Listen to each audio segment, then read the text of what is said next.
Salutations tête de nage, je suis le chef et bienvenue dans ce nouveau numéro de Dragon Ballologie, l'émission entièrement consacrée à Dragon Ball et à son univers. Et aujourd'hui on se retrouve pour poursuivre notre rétrospective des films et OAV Dragon Ball Z. Une très longue rétrospective. Sans déconner, ça doit faire au moins 4 ou 5 ans qu'on graille sur le concept là. Tout à fait, d'ailleurs en parlant de grailler, c'est le moment d'un petit instant passion des familles. Oui. C'est l'instant passion.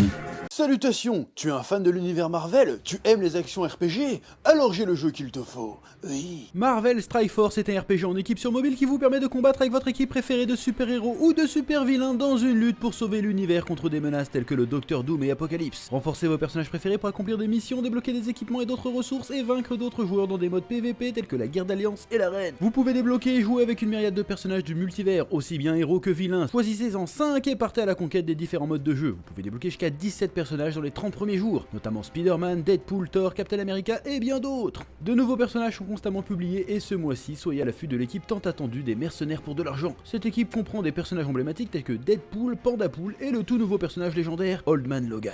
J'adore Logan. Snicked. De nouvelles façons de combattre avec vos persos sont publiées régulièrement et la méta évolue sans cesse. En plus des campagnes du Blitz et de l'arène, il y a aussi la guerre d'alliance, une énorme bataille hebdomadaire entre alliances, des raids et le crucible cosmique, où vous affrontez d'autres joueurs dans un tournoi, et le tout avec des graphismes pas piqués des hannetons. Ça va faire la bagarre. Sale. Snicked. Cliquez dans le lien en description ou en commentaire épinglé, ou bien vous pouvez scanner le QR code pour découvrir le jeu. Utilisez le code promo Logan pour obtenir 100 Wolverine Shard, 500 Power Core et 5 Premium Orbs. Et pour un temps limité ce mois-ci, vous pouvez également débloquer le nouveau costume X-Men 97 de Wolverine, inspiré de la série d'animation, simplement en vous connectant tout au long du mois. Que la passion vous guide. Snicked.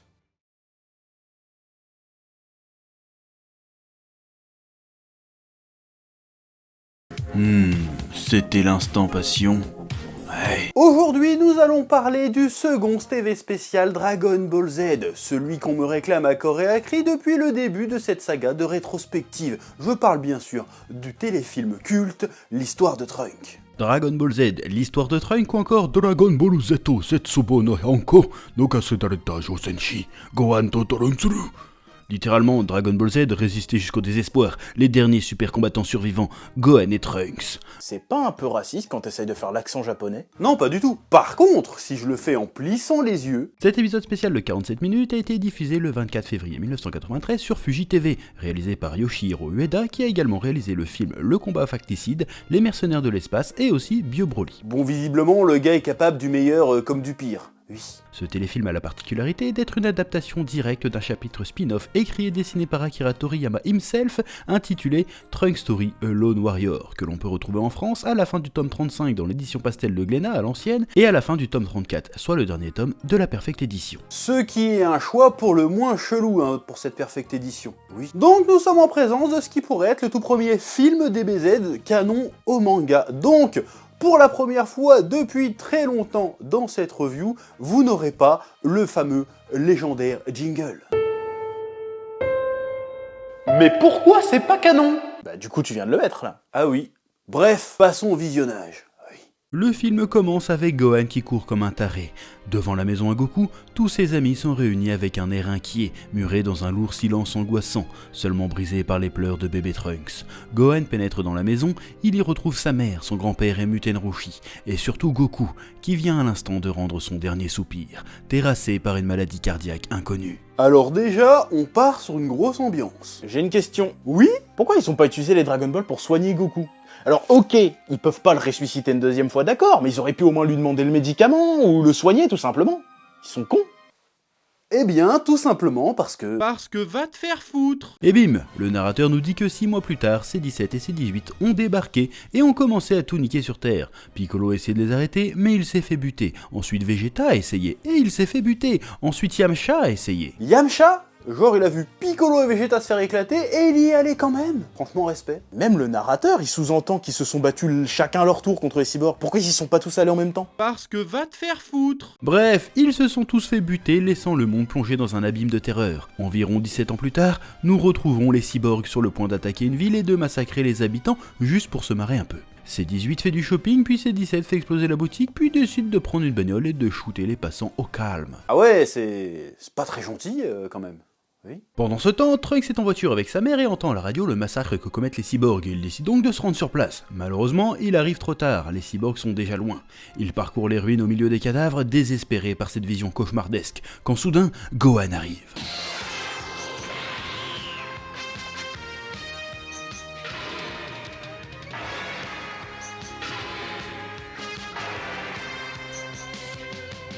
Il se la pète un peu pour un mec qui arrive en retard, hein. De retour à Capsule Corp, Trunks pleure de rage et demande à Gohan de l'entraîner encore plus dur pour pouvoir vaincre les cyborgs un jour, mais de surtout ne rien dire à Bulma pour pas l'inquiéter. Ensuite, ils partagent un bon repas et Bulma fait remarquer à Gohan qu'il ressemble beaucoup à son père. En même temps, niveau chara-design, c'est juste Goku avec une autre coupe de cheveux, hein.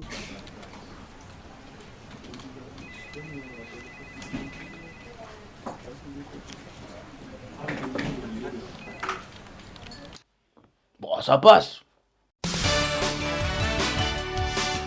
Ensuite, Gohan et Trunks s'entraînent. Trunks tente de se changer en Super Saiyan mais n'y parvient pas.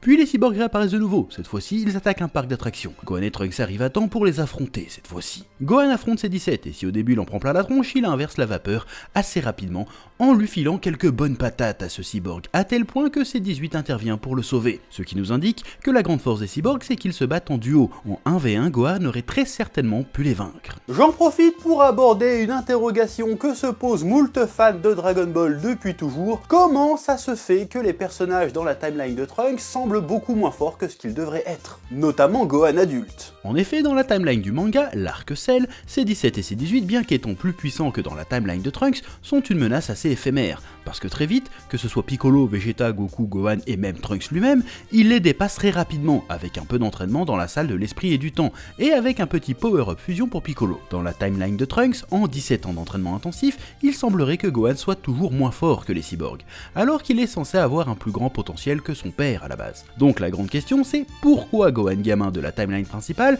devient SSJ2 en 2 coups de cuillère à peau et pas Mirai Gohan? Est-ce qu'on ne serait pas là face à une incohérence? Alors oui, c'est un petit peu une incohérence. Ceci étant dit, ça pourrait raconter quelque chose de plutôt intéressant, chose sur laquelle nous allons revenir un peu plus tard dans cette vidéo. Oui. Bref, du coup Gohan se retrouve seul face à ses 17 et ses 18 et du coup Trunks rentre dans la bataille et... Ils se font défoncer, ils sont nuls à chier. Ce qu'il y a d'intéressant, c'est que Trunks est vraiment dépassé et que finalement si Gohan se fait éclater, c'est surtout parce qu'il est plus focus sur le fait de protéger Trunks que de réellement se battre. Ils sont donc tous les deux dépassés et sont contraints de se cacher en attendant de guetter une occasion de fuite. Là, les deux cyborgs perdent patience et font tout simplement tout péter autour d'eux, puis se barrent persuadés de leur avoir réglé leur compte définitivement. Là, Gohan reprend conscience. Il a perdu son bras, on sait pas trop comment, et rampe vers Trunks lui aussi inconscient. Il sort le tout dernier Senzu et le donne à Trunks, se sacrifiant tel le héros qu'il croit être. Et ça c'est beau. Normalement, un demi-sendu, ça marche aussi, hein. Ils auraient pu juste le couper en deux. Pourquoi tu gâches tout comme ça avec ta logique là? Zut! Quelque temps après, l'entraînement de Trunks reprend, mais il ne parvient toujours pas à se transformer en Super Saiyan. Gohan lui explique que lui a pu se transformer en pensant à la mort de ses amis, mais Trunks ne comprend pas pourquoi il n'arrive pas lui à libérer sa colère. Soudain, badaboum, les cyborgs attaquent justement la ville où il se trouve. Cette fois-ci, Gohan est bien décidé à en finir. Trunks insiste pour l'accompagner en lui promettant que cette fois non, il ne sera pas un boulet. Gohan l'assomme et dit qu'il doit survivre à tout prix car il est le dernier espoir de l'humanité, puis part affronter les cyborgs. Le gars part faire un 2v1 avec un bras en moins. Forcément ça va bien se passer. Il se fait défoncer, il est vraiment à chier. Trunks se réveille et part à la recherche de Gohan. Il trouve seulement sa dépouille au milieu des ruines. Et alors qu'il pleure son ami, il laisse éclater sa colère et son chagrin et se change enfin en Super Saiyan. Cette scène a clairement traumatisé toute une génération. Je me souviens encore de la toute première fois où je l'ai vu. J'ai été anéanti. Gohan, c'était mon perso préféré, et encore aujourd'hui je la trouve très forte. Si Trunks ne parvenait pas à libérer sa colère jusqu'à maintenant, c'est parce qu'il se battait pour venger un monde qu'il n'a pas connu. Il n'a pas connu Vegeta, Piccolo, Krillin ni Goku, il n'a jamais connu un monde en paix. Il ignore ce qu'il a perdu. Il était en colère de devoir vivre caché, de rester impuissant face au ravage des cyborgs, mais là, avec la mort de Gohan, pour la première fois, il perd vraiment quelqu'un. Une partie de son monde. Celui qu'il a toujours connu disparaît. Il est en colère contre les cyborgs bien sûr, mais aussi contre lui-même, contre son impuissance. C'est beau, mais c'est triste. Ouais. Nous voici à présent 3 ans plus tard. Bulma vient d'achever la machine à remonter le temps. Trunks, qui a bien grandi, lui dit qu'il pense maintenant être assez fort pour vaincre les cyborgs lui-même, sans avoir besoin de retourner dans le passé. Et justement, ça tombe bien, les cyborgs attaquent la ville juste à côté. Encore. Ça fait beaucoup là, non? Trunks attrape son épée et part affronter les cyborgs. Attention, cette fois-ci, ça va chier. Il se fait défoncer. Il tient même pas une minute, ce fils de pute. Blague à part, cette scène de combat entre Trunks et les deux cyborgs est assez intéressante à analyser, parce que là, pour une fois, on n'est pas dans un climax classique, on n'est pas en face d'un héros qui va se surpasser pour enfin triompher du mal. Non, c'est pas le délire. Trunks se fait laminer et pire, il perd espoir. Il est terrorisé face aux cyborgs parce que pour la première fois, il est réellement tout seul face à eux. Soudain, le poids qu'il a sur les épaules d'être le dernier rempart de l'humanité l'écrase. Parce que ce n'est qu'un gamin, alors il panique, il fuit, il se cache, il se laisse bouffer par le désespoir. Il ne survit que par miracle et décide enfin de suivre le plan de sa mère, de remonter 20 ans dans le passé pour guérir Goku, car selon Bulma, s'il avait survécu, le monde aurait été bien différent. Et c'est là que je vais revenir sur la disparité de puissance entre la timeline principale du manga et la timeline du futur de Trunks. Bon, je sais, ils vont dire que le futur de Trunks c'est la timeline principale, mais bon, c'est bon, t'as compris où je voulais en venir. Ce qui manque à la timeline de Trunks par rapport à la timeline principale, c'est l'espoir. Et l'espoir, c'est ce qu'incarne justement Goku. Est-ce que Goku abandonne face à l'adversité? Non, non.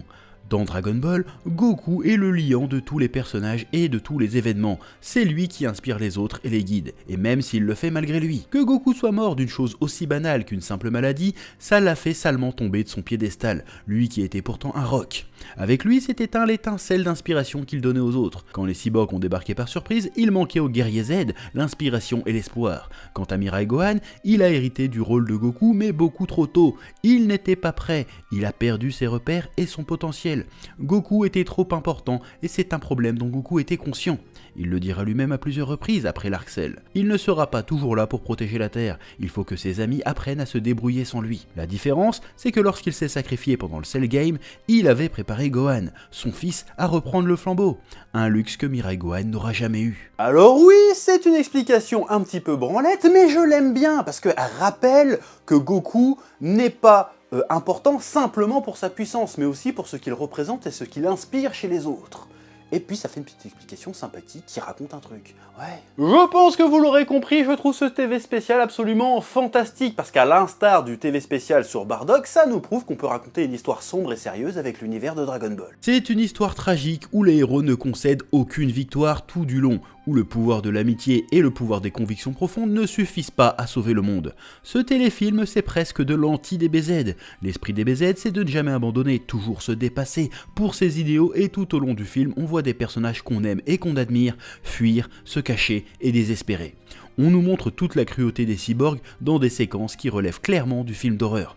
Ce film m'a traumatisé étant gamin à tel point que j'ai pas osé le revoir pendant des années. Le récit se base sur le concept d'Uchronie, et je pense pas avoir besoin de rappeler ce qu'est une Uchronie à ce stade de la chaîne, mais je vais quand même expliquer vite fait. Pour la faire simple, c'est quand tu prends une histoire très connue et tu la remixes avec pour point de départ la question « et si quelque chose ?» Uchronie la plus célèbre s'il en est « et si un certain peintre autrichien avait gagné une certaine guerre, que se serait-il passé ?»